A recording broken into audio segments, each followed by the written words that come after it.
you use that time to let everybody know, or maybe to ask about whether or not Pleasure Pulse was coming on tonight. But yeah, I really appreciate your patience as usual as we start tonight's show. So before I get into the show, and perhaps you've already seen the flyer online and you know what tonight's topic is, but as usual, I'm going to give you some time to collect the troops, let them know that Pleasure Pulse is finally on, and then we'll come right back and jump straight into the show. So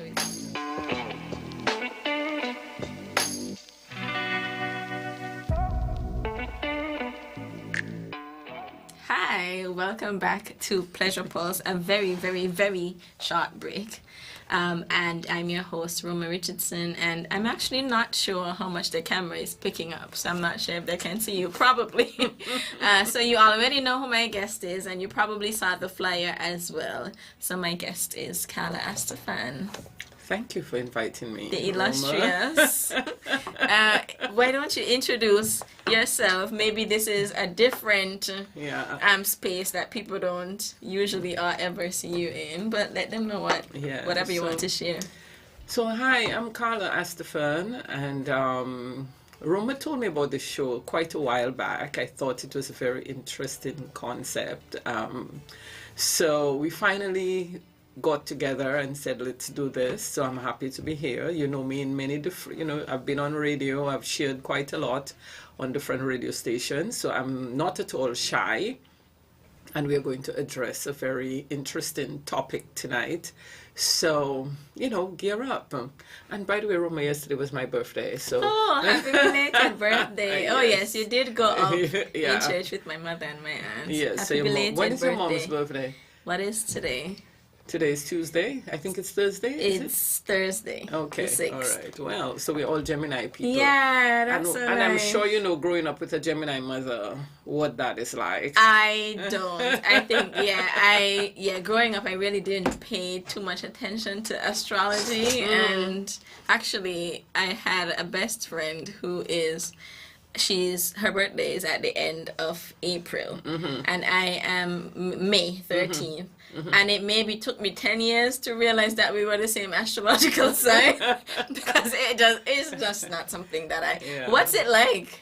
Well, I mean, this is a side conversation. Yes, but being Geminians are like the creatives, I like to say, we are very creative. We are a mercurial sign. We love communication. So, we love to talk. We do get bored. We change our minds quickly. I don't know if your mom... I see. Yes. It. All right. Yes. So, I mean, my children get frustrated because you see a while ago, we're stepping out the door for one thing. We adapt very easily. Yeah. We can get into all different sorts of things to keep us, because we tend to get bored easily, so I guess that's why I put around in quite a number of things, maybe jack of all trades, master of none. So it's that type of energy, we just have a lot of energy. We are very creative people, so yeah. Wow, that's very interesting. And now I'm thinking about the topic for tonight and how that energy, or how some of that energy is being infused into your celibacy journey, because that's what we're talking about tonight. So you can shoot your first question. Okay. Well, let's start with a definition of celibacy, and I'm sure lots of people have heard the term before, and you can also tell me if there's a particular way that you define it. But celibacy, according to this book that I've been reading for a while, Pleasure Activism, is intentionally refraining from sexual relations. It means not having sex with other people, but it can also include not cultivating sexual energy with other people as well. And it also says that when some people are celibate, they might also limit their masturbation practices. So does that definition generally align with? Definitely. As a matter of fact, one of the reasons I agreed to do this is because another Geminian, Lenny Kravitz, had his birthday last week. And one of the things that came out was the fact that he had been celibate. And he said that was something, since the breakup of his marriage, that he was doing, although he took a break. So it's been about 9 years since he last indulged in sexual activity. And so I ended up in a chat where many people were expressing their views and so on. And so you got quite a number of different views from people. And a lot of people were actually in agreement with him, while some, of course, were not. And then one person actually told me, responded when someone said that they were practicing celibacy. The person, and I agreed, I said, I started that journey. And he said, well, something about toys. So I let him know, well, the toys are not involved either, you know. So it's just a decision that one makes not to, you know, you can, I don't think you can say that you're celibate and still be playing with toys because you're not celibate, you're doing self. So I told him, I don't do self-pleasure at all. So, so that's basically it. That's why I chose, I decided we could talk about this, because I think it's relevant. Yeah, and I appreciate definitely your coming on and being willing to have this conversation. I think a lot of people, when they hear, a sexual, well, I think a lot of people's minds go completely left.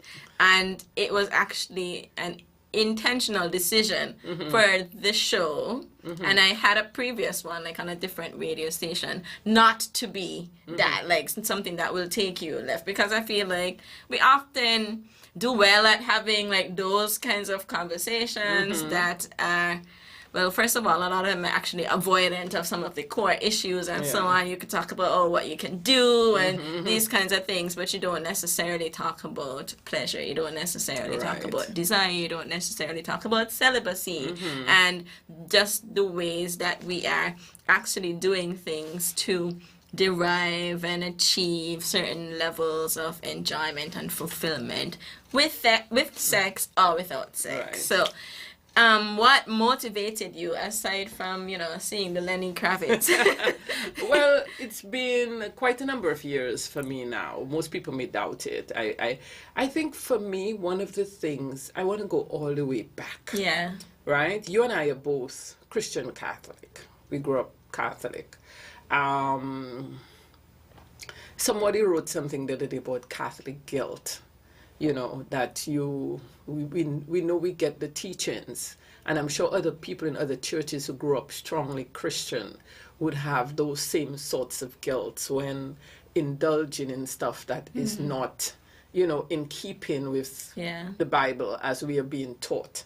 So that was one of the things that, because you start indulging, but there's a part of you that always recalls, so there has always been that struggle from my teens to when I was married, when I had, the breakup and all of that, and all of the reasons, all of those things played in there.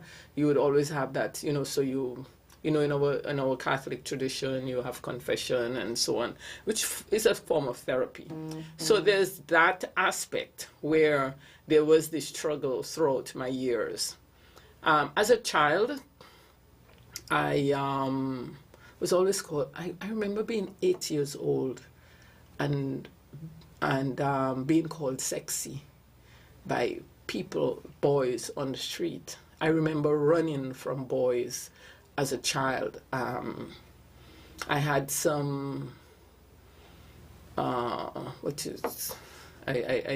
say it on air, there was some molestation, there was a rape, so there were those things that happened in my youth that made me want to be protected. But I didn't I didn't grow up with a father in my house. I mean, my father came and he was visiting. So you would find that I would end up in a relationship. I don't regret having a child as a teen, because he's a wonderful child. Ended up being a very successful son. But I left school early, So you end up, like your journey, the journey was one that sort of took me in maybe in a different way than if I hadn't had those experiences, in my teens. So I guess there was a lot of struggle, mentally. Sometimes I would be depressed. I would feel depressed about my choices and so on. I would feel like I did not actually like, the opposite sex. I would feel some, some anger towards that. I found that to a certain extent, you just flitter. Maybe it's part of the makeup of being a person who gets bored easily, maybe part of what my experiences were, and so on. A lot of failed relationships, like it's just, I get fed up of people in my space. I can't deal with people with the opposite sex after a while, right? And I just needed my space. I just did not want to have to deal with another. I didn't want to have to deal with lies. I didn't want to have to deal with cheating. I didn't want to have to deal with the possibility of sexually transmitted diseases. So a few years ago, I had an AIDS test, because the person I was seeing at the time was also seeing other people, and I went and I had an AIDS test, and it was negative, and I said, that's it. On that particular day, I just said, that's it. I didn't want to have any sexual relations again, and it's like around the same time, I had also around that time, I also got into the support of the prayer group and so on. So that sort of helped my journey quite a bit. And so that's basically how it started for me. That's how it started for me. And I've just found I feel better.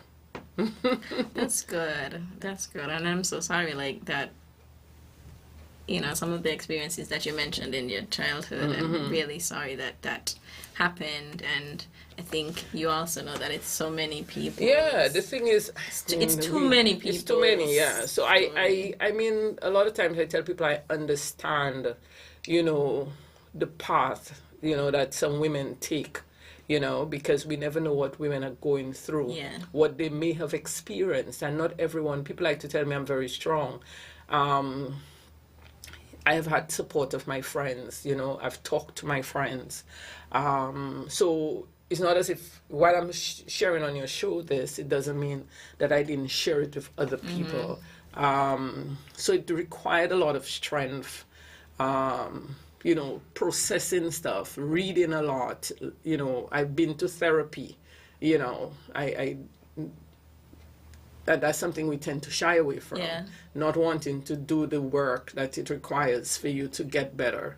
A lot of self-help books and inspirational books and all of those things just helped me on that journey. So I'm just in that place now. Okay, that's good. So are you envisioning this as like a long term, like forever and ever until? I think one of the things, like a friend of mine, when I told him I was going to do this show, he said, but how are you going to tell people that when you've had sex, used to have boyfriends and so on and so on? So I said, he actually asked me to forgive him for saying it like that. The thing is, I have had good sex. You know what I mean? I think I am sexual. And one of the things is that I no longer wanted to be disappointed sexually. I turned 60 last year, this year 61. I heard, what's her name? Whoopi Goldberg say the other day that she wants to do this hit and run sort of thing. And I've never been good with casual sex. Okay? I can't do casual sex. Like I meet you tonight and we're going to have sex and then we don't see each other again. I'm not into that. I like relationships and I want good, solid relationships. So Yeah, I would say that because I've had good relationships. While my relationships did not last, for different factors, that I had good sex. You know what I mean? So as you get older, you don't, and men are getting older, then you have some disappointments. Your show is rough, so I'm gonna not rough, not vulgar, but that's Yes. also a topic that's coming. That's something that people may not want to talk about, but men do get. So I don't want to be disappointed. I prefer to keep in my memory the fact that when it was good, it was good. That you had your days. Yes, so I had my days, precisely. So I don't want to have to go through, trying to make a person feel like what they did was good. I don't want to have to lie. You know what I mean? So there are all of those things that... So I do have friends who, are just my friends. One person I spoke to recently, I text and I said, because they kept implying like, us to spend time together. I really do not want an intimate relationship with anyone. I don't mind us being friends and going out together and that sort of thing, but I don't want to be intimate with anybody right now. I'm not saying that maybe if we spend time together and we get to know each other further and maybe it comes up eventually, but I don't want it to start there. I want you to know. So I'm creating those boundaries. Yeah, so that's where I'm at. Okay. Yeah. So you are celibate until you decide not to be celibate anymore. And I think that's like a fundamental. Yeah, a lot of times we don't put those boundaries. We don't clarify with people what it is we want. And I think, if we can set boundaries, okay, so the person isn't going to speak to me or talk to me or text me or whatever again. It doesn't matter. I've said what it is I have to say. This is where I'm at. Yeah. And I don't want to move beyond that right now. Right. I find, my relationship with myself is a good one. I have a lot of other things that I occupy myself with. I like my space. I like to be able to get up, go to the beach, go whatever I have to do, go out. I don't have to think about an other. You know what I mean? That's one of the best things about this, not thinking about someone else, and you know how our life is right now. People don't text, you don't answer a text fast enough, somebody wants to know, you have to answer. It's too much. It is, too much, right? Okay. So... Okay. Actually, while you're talking, I've been thinking about just the concept of decentering men, and it's a conversation that has been happening online for a while among younger people, and just pushing even people who are in relationships with men to decenter men, just generally, like not to do things for the male gaze, and to ensure that your life does not revolve around men in particular. Precisely. So as you're talking, it's not just you. I realize that at least 2 other women I know, like around your age, have come to the point, like they all have children, so they all have had sex. I'm not sure if all has been good. I hope some has been, most of it has been good. And then now at the point where it's like, someone will really have to come and like sweep me off my feet, like fully impress me for me to change my life to accommodate them. And I think it was Eartha Kitt, this viral video that goes around, and she was like, why should I compromise? Like, you come into my life. Why should I change? So I'm just like fully in awe of this position and, these conversations that are happening now with women who have just decided it's just not worth my time. It's not worth my energy. And also it's a message to men, because if men, are looking to be in relationship with women, you have to do better, because women are like, I'm good. So what do you have to offer that I don't already have myself, that I haven't already accomplished? So men, you really have to, I hope nobody's cursing me, but yeah, this is how this is it, really. Yeah. And if people want to, they just have to match it, meet it, something. I think relationships can happen without being intimate, without being sexual, especially in these times. I mean, you know, why not have a friend that you can hang with? You know, yes, it's something that can actually happen. You know, that we tend to, in a lot of relationships, people just rush into sexual activity without getting to know each other. That's true. You know, and then you end up in your young people call it now, situationship. No relationship. So, you know, you want to get to know people.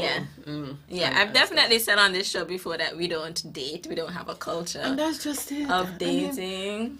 I love the idea of going on dates. There was some years ago, I was someplace, I used to sell at the Marriott, and this Caucasian man from England, you know, invited me out. We went out to, at the time it was Fairview, but I think it was called Nirvana at the time. We had a nice lunch date, and that's the thing, you know, we tend to, people always want to go out in the evening. What happened to breakfast? What happened to lunch?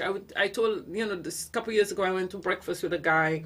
You know, I say, it was his birthday or something. I think that was like 2 years ago. Let's go to breakfast. You know what I mean? The daytime sort of dates where you can have a conversation instead of it being nighttime dates where next thing you know, So, you know, we can decide how to set up things so that we get what we want out of it.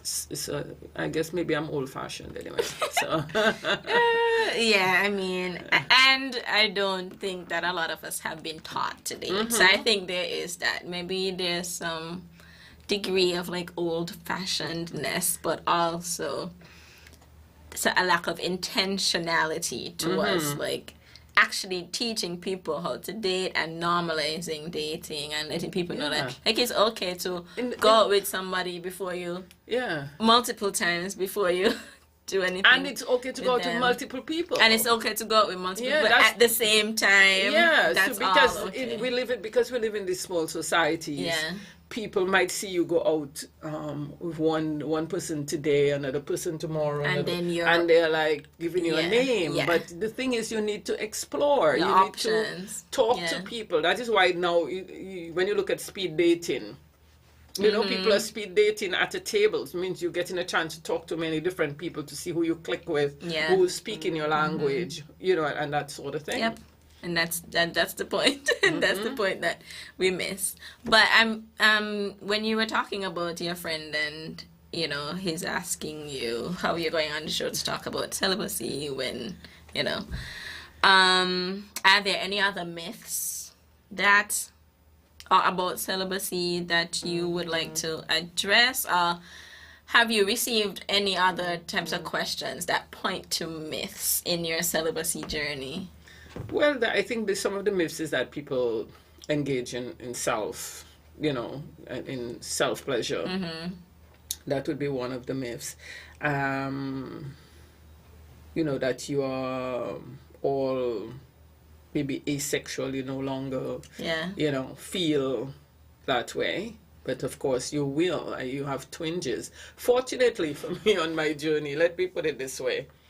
Let me add to it because it's significant, fortunately and unfortunately. As a survivor, the medication also would diminish. So remember, I'm a breast cancer survivor and taking medication, and I had to. So all of that diminishes your drive, right?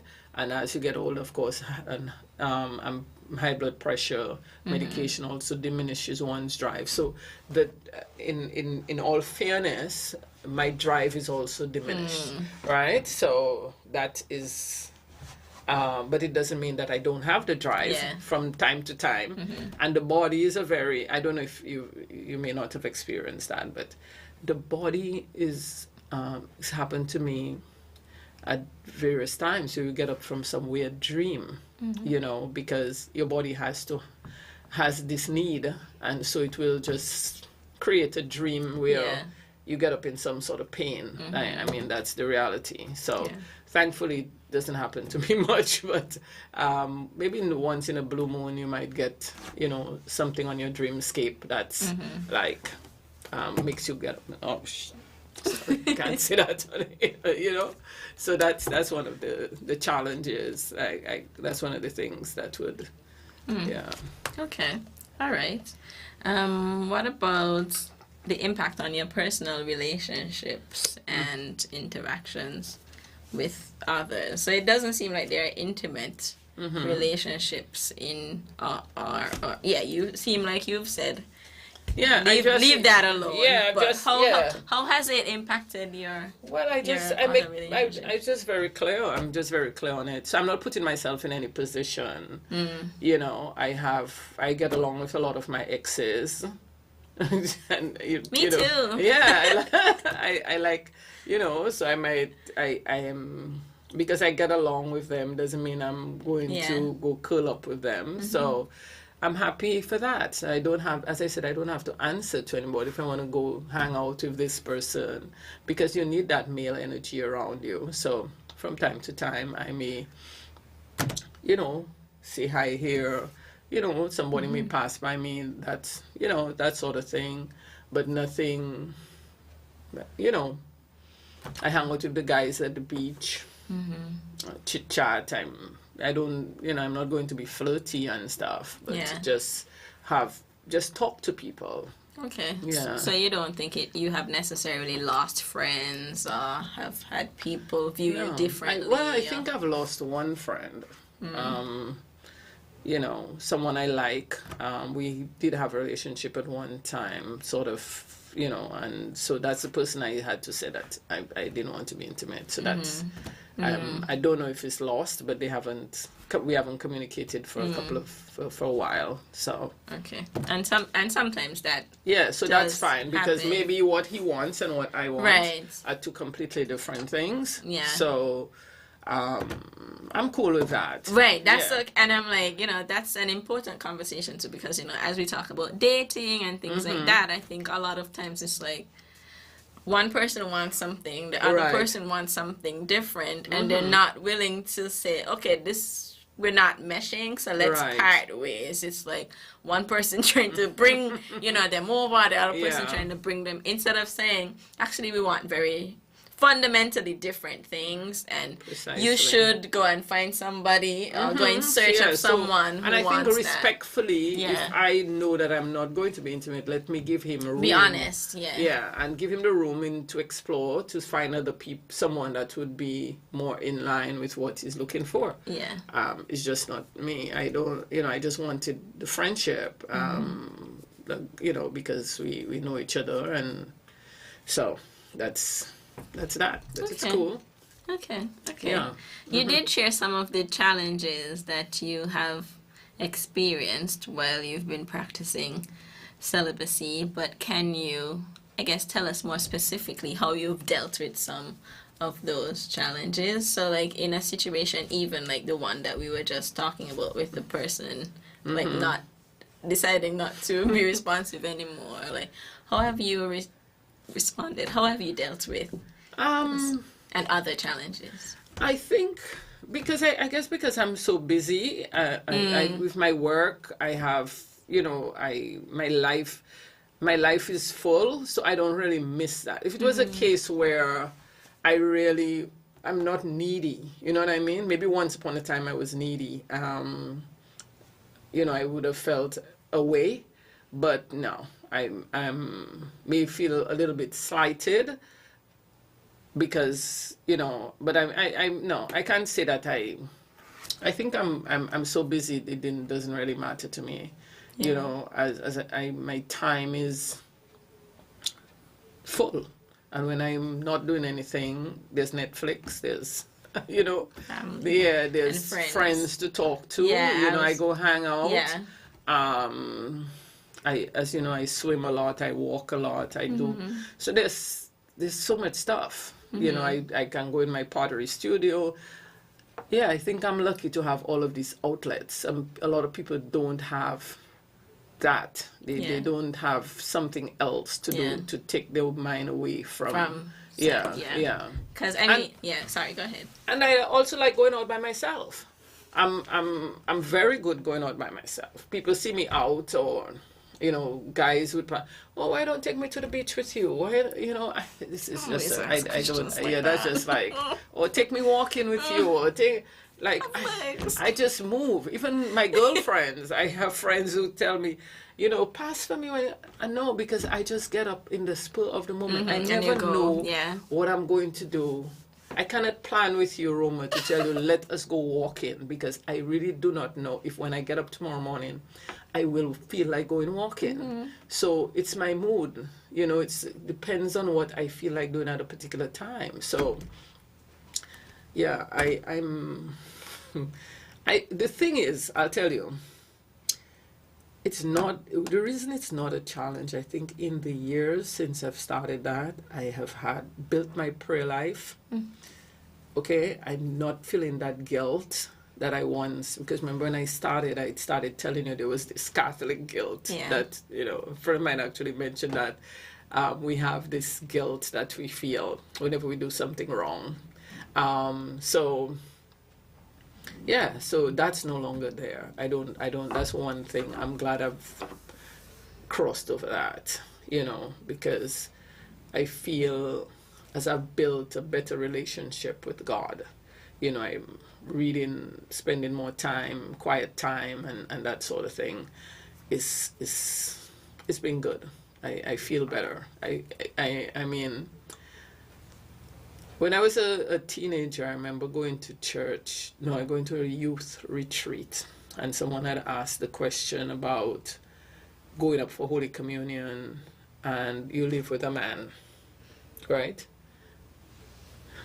And the priest at that time said, the way he looked at it was, you keep going, you keep asking, because it's like you're seeking that strength from coming to church, receiving Holy Communion and so on. You're trying to get that strength to one day not do it, right? And so I think that the point I'm at right now, where I have been able to triumph over that, because I remember when Dwayne and my ex-husband and I used to live together before we got married, a woman in church actually told me she didn't want to give me Holy Communion because I was living with a man. Yeah. People say these things to people, but I guess because I grew up, because I had all this other knowledge, I just let it go. Right? I've been someone I knew, and she said that to me, and I was offended, but I didn't make it a big deal. Another person might have left the church. Yeah. You understand? Because you don't say things like that to people. But yes, so I see it as over the years I've been able to build that strength, and now I am there. I feel I can. It doesn't mean I'm not going to ask for, there's not other things that I have to deal with, but that's one of the things that I've been able to deal with. And so I feel better about that part, my spiritual journey. Definitely a much better place to be in rather than thinking something else. Yeah. Wow. I appreciate especially what you said. I appreciate all you said, but I especially appreciate what you said about essentially the community around you that helps to maybe make things more just easier to deal with. But also you seem like a very independent person, so you move even without necessarily the folks around you. And some years ago, I read this book by Bell Hooks. Everybody should look up Bell Hooks if they don't know Bell Hooks, called All About Love. Okay. And in it, she essentially laid out her theory of love, which included platonic friendships, romantic relationships, community love, just anywhere really, just the whole gamut of interpersonal Yeah. love, and especially her commentary or her like feelings about friendships. Yeah. It was so like it stuck with me so much, because I think a lot of times like when we talk about like love, we almost set up love as a hierarchy, right? Yeah. So like there's romantic love on top, maybe family love next, and then maybe friends are somewhere somewhere around there. But oftentimes we don't think about friends as people whom we can love, Yeah. and whom we can also invest in the way that we invest in romantic relationships, and whom we can turn to, especially when we're on certain journeys like celibacy. Right. So I was just, I appreciate that you mentioned that, and I guess I wondered if you could say more about how much they factor into or not for. Yeah, I think, well, I think I've had some really good girlfriends throughout my life. I'm friends with people who I was in preschool with, Wow. primary school, high schools. I may not see them every day, but I know they all had played a significant role in helping me on my journey through life.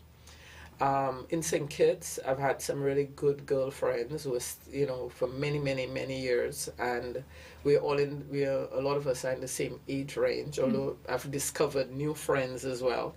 I think, the fact that they're people who I can call, there have been people who I can call, I would go and spend time with. That even if it doesn't mean that we see each other every day. Like my friend Tony, for instance, Tony would say, I'm not the kind of friend who needs to be under a person. You're like a low maintenance friend. Yeah, I'm very low maintenance. Yes, so I'm not going to be caught. And I'm saying that, but sometimes when I have a situation, I would call all my friends and I have to hear what everybody has to say. You know what I mean? My phone keeps going. But yeah.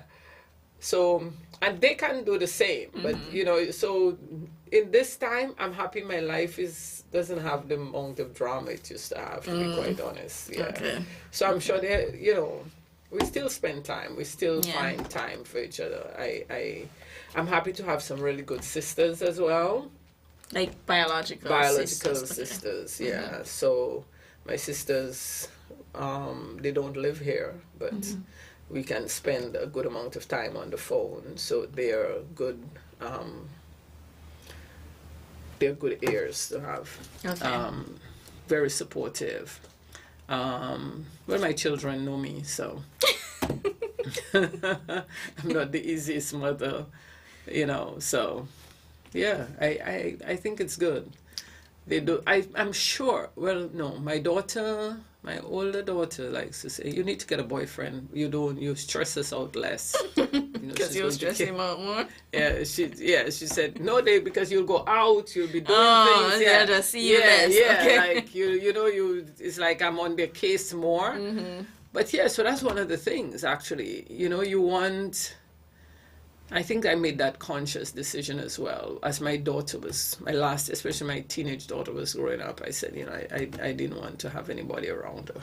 Mm. Yeah, that was one of, when we talked about it earlier, I didn't want to have any one around her and competing with my attention. Got you. Yeah, as well. So, because you find that men do compete with your time, with your children, when they're not the fathers of your children, you have those, and I know women have those challenges, so I didn't want that either.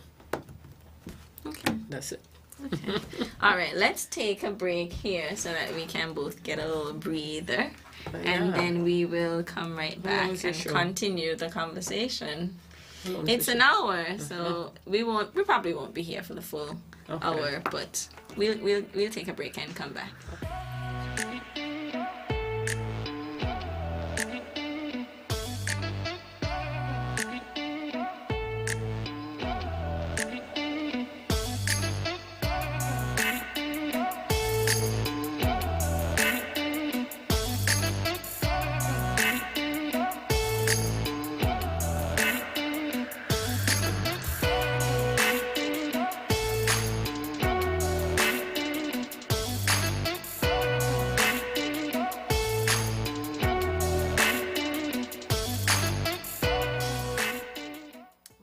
to Pleasure Pulse. You're listening to your host, Roma Richardson, and guest, Carla Astaphan.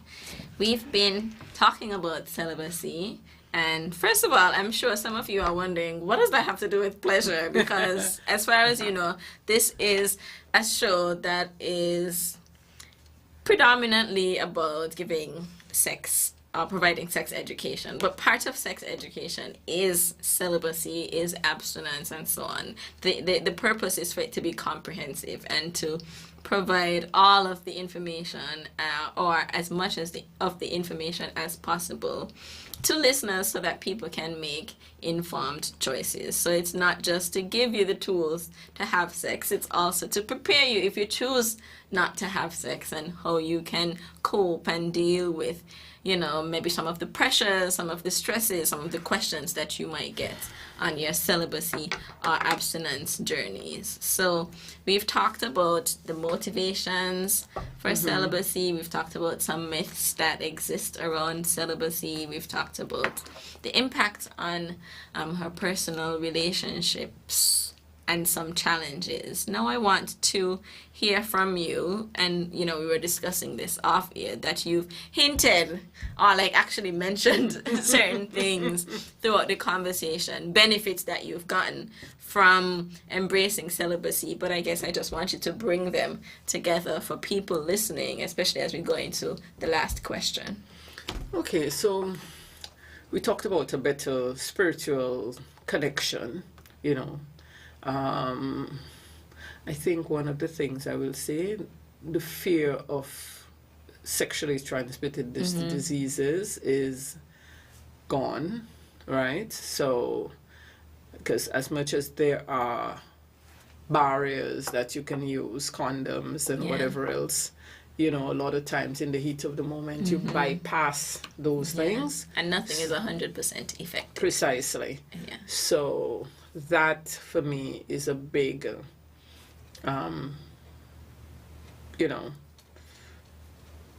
what's the word I'm looking for? Benefit, yes. A huge benefit. You don't have to deal with that. Or pregnancy, but pregnancy, I'm past that age. So for other child abuse. This we talked about it. You don't have to be disappointed.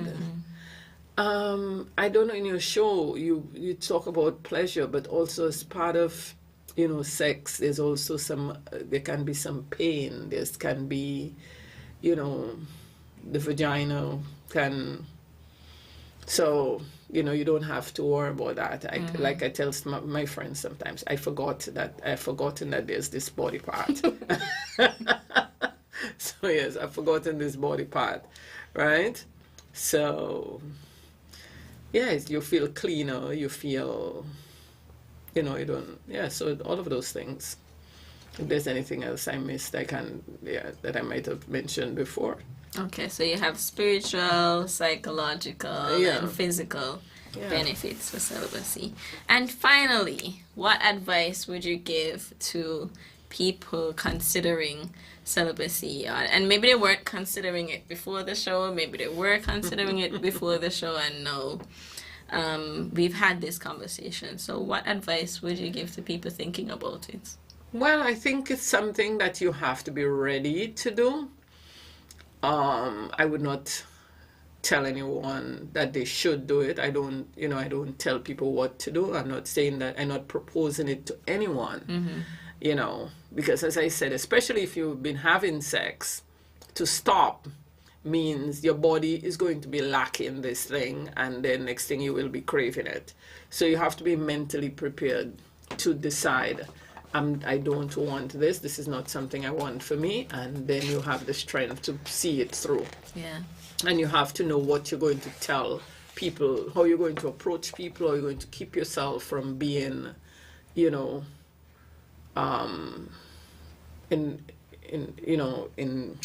get yourself involved in someone, and then next thing you know, you feel bad because this is not what you wanted. So you have to be able to put boundaries, yes. Boundaries. Create boundaries and know, well, this is what I want for myself. This is a journey I want to begin. And you may fall by the wayside, but if you tell yourself this is what you want, to do, you will get back on the horse again, because that's what Lenny said. He was doing it, and then he fell off, and then he started again. So it's been, for him, it's 9 years. Yeah. I'm surprised at a man, and especially a star. Yeah. A good-looking one yeah. with washboard abs would do it. And I mean, yeah, so you have to be ready, because, yeah, you have to be ready. Yeah. So don't just say, well, it's not a fad, you know what I mean? It's a serious thing. Right. And it brings you to a higher consciousness. I think definitely I have a higher level of consciousness, a higher spirituality. Yeah. So Insightful. Yeah. Yeah. I find it's a good place to be. Yeah. And, in this book that I mentioned that I'm reading, Pleasure Activism, which does talk about, like, a lot of things to do with pleasure. And clearly from this conversation, celibacy is something that has brought you pleasure, too. So pleasure is not only derived from sex. Right. Pleasure can be derived from anything, lots because of it's, things. I mean, it's a love of yourself. It Yeah. doesn't mean because I said I'm going to be celibate that I'm no longer looking after myself. Right. That I'm no longer going to dress sexy, or, as people like to put it. I haven't become a frumpellini, all of those words that I can, I will still be me. Yes. It's just, and it's good that a sex pot like Lenny, if I thought you were going to say like you. no, could say that they're celibate. Yeah. And I'm amazed there are a lot of women out there who do practice it, because listen, after a certain age, and maybe it has to do with my age, it has to do, as I said, it has to do with my health as well, but mentally, after a while, you just don't want to deal with some of the nonsense that's out there. So. Yeah, that sex oftentimes comes with. Yeah, because it's not, you're not just having sex with a body part, you're having sex with a person, which means that you have to deal with. And I think if we think about it, maybe even within marriages, people actually stop having sex after a while. Yeah. People become celibate within their marriages. I don't think, maybe some people are hot all the way down to the thing, but I think a lot of them just become platonic friends within the and leave that part alone. So it's something... Lots of people do. Yeah, I think a lot of people do that, and I don't think it's something that we have to... Yeah, and people still live fulfilling and happy lives because you are making an intentional decision, right? So, I think some of the things, and you definitely mentioned them, but just to also to summarize, like, put things concisely. So this book mentions, if anybody is thinking about their celibacy journey, the why, and I think you talked about the why you might need to have an intentional period of celibacy, how long, so you can define how long, right? Like that lots of people are doing celibacy for 6 months, for a year. Oftentimes it's, at a point in their life where they need some like deep reflection, right? They need some major changes, and so it's like, just like how people might remove like alcohol, smoking, you remove sex to help to bring that clarity, that enlightenment, that higher self that you mentioned. So why, how long? It says to get curious and reflective. So what are you focused on? What do you see, hear, or otherwise sense that makes you feel flushed and quick? You're also, in this specific section, it was about getting clear on what you want. So it was also used as a tool to, and you talked about it too, right? Like sometimes the sex that we're having isn't necessarily the sex that we want to be having. It's not the best sex that we could be having. So you might take a pause, right? Because you want to get clear on why you're doing this in the first place? Are you doing this for the other person, or are you doing this for me, for you because you expect, and everybody deserves to get pleasure and enjoyment out of sex? So ensuring that you're not just motivated by other people's pleasure is a good reason to pause too. So yeah, what are the things that you like that could be a good moment of figuring out, like, what makes you smile, what makes you happy, what are the sensations in your body that bring you that pleasure that you're looking for. It also says to see yourself, so be honest with yourself. You might learn that you are where you are, as well as you might learn that you have some work that you need to do. Get clear on what your values are. Yeah. And ensure that those values, that dignity, that self-worth and stuff are still present in whenever you choose to, end the celibacy, if you choose to do that, their sexual encounters going forward. So it's also a tool that can be used to really dive deeper into yourself for future sexual activity as well. So I want to say thank you. I don't know if you had any final words for listeners. I'm good. I'm happy. Yeah. I'm happy. I'm happy we had this conversation. Yeah. It's good to talk about sex, but not sex. So I'm really grateful to you for joining. I think things worked out. So we had a late start, but it all came together really well. Thank you for having me. Thank you. I appreciate your being here. Yeah. Yeah, and you're proposing this topic as well, which I had on my list, but it's always like, who can talk about this? So I'm glad that you kind of made those connections. Yeah, maybe, like my friend said, maybe I may be the least likely person that one would think that would talk about But you have to keep surprising people. Like, you have to let people know, like, I am a multifaceted being, and when you thought you knew me, this is it. Right. Here's something else. So thank you all for joining us tonight, as you have done for the past however many Tuesdays. This was Pleasure Pulse. As usual, it's a safe, inclusive space for everybody where no topic is too big or too small. We talk about everything here. So I will see you all next Tuesday. Have a pleasurable evening. Bye.